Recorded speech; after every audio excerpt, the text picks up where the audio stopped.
Rapunzel. On a hill in the countryside there was a wood. By the wood there was a cottage.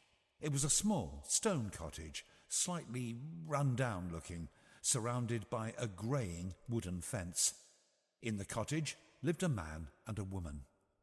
The man and the woman had one single wish: a beautiful baby girl.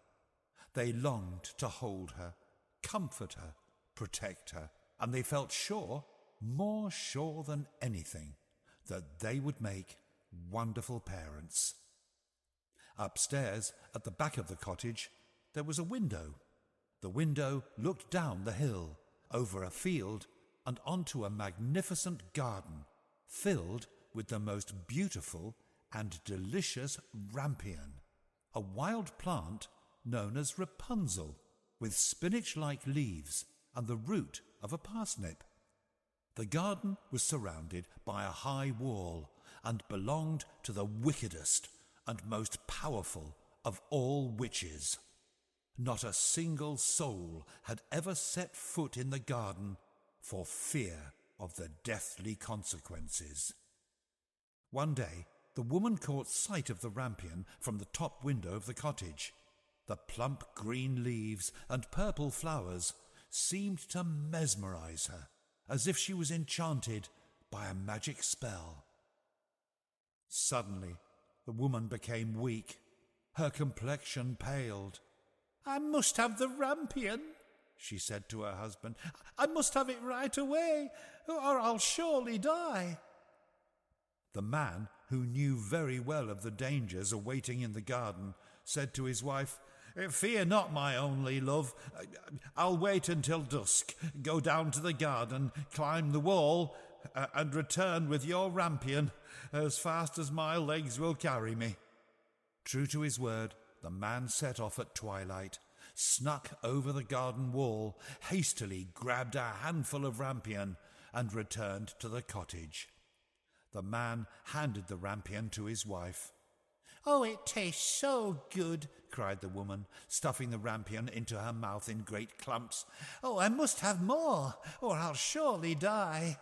Please return to the garden, dear husband, and bring me back 3 times as much tomorrow." The man dearly loved his wife and returned to the garden the following evening.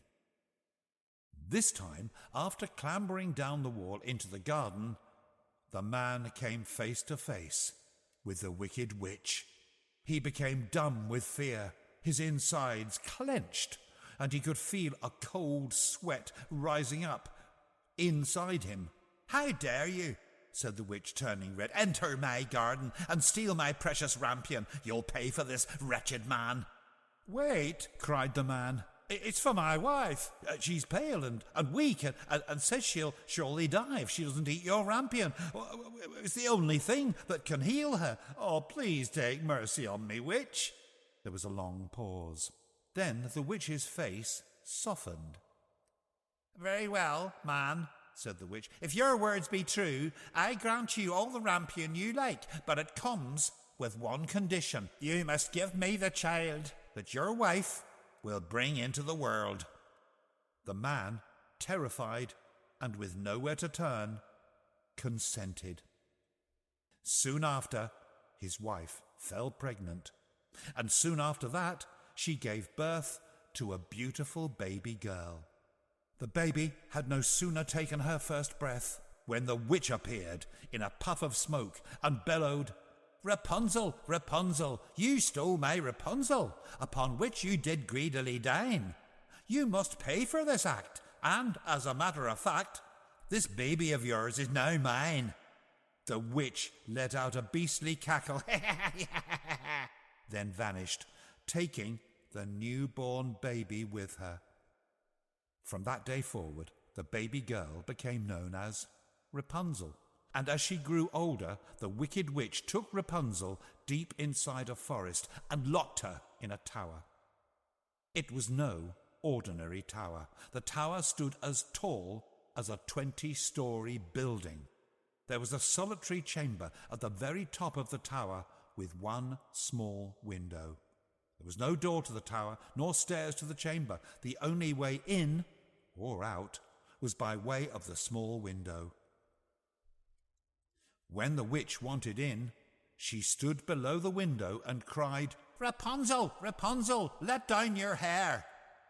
Rapunzel's hair was as fine as spun gold and magnificently long. When she heard the witch's cry, Rapunzel released her shimmering hair 20 stories to the ground for the witch to climb up. Many years passed. Then, one day, a king's son rode through the forest and came across the tower. An angelic song stopped him in his tracks. It was Rapunzel. She sang to while away her lonely days in the chamber. The king's son wanted to climb the tower and meet the lady behind this enchanting voice, but he could find no door, nor stairs to the chamber. Alas! He rode home downhearted. In the days that followed, the king's son could think of nothing but the alluring sound of Rapunzel's voice. So he returned to the forest every day and listened to it.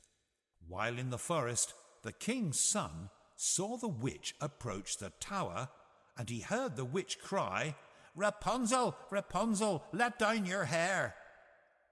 Rapunzel let down her hair, and the witch climbed up. "This is the way in," thought the king's son. "I shall return tomorrow and do as the witch. Then I will meet the lady with a voice so sweet that we shall surely be wed." The king's son returned the following day, went to the tower and cried, "Rapunzel, Rapunzel, let down your hair." Immediately the hair fell down and the king's son climbed up. Well, as you can very well imagine, Rapunzel was shocked to see a man enter her chamber. She'd never seen a man before.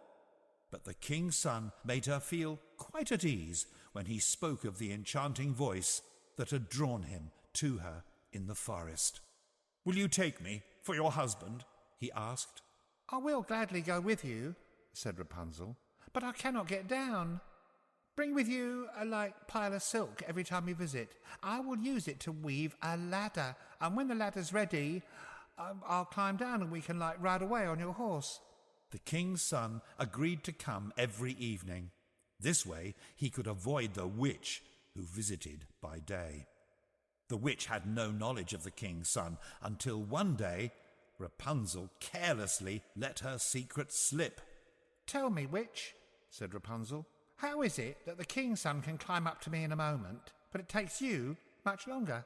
"What did you say?" cried the witch. "You are mine and only mine. Oh, how you've deceived me, Rapunzel. You shall suffer greatly for it." The witch seized Rapunzel's hair in a flash, took out a pair of scissors, then snip, snip, snip, snip.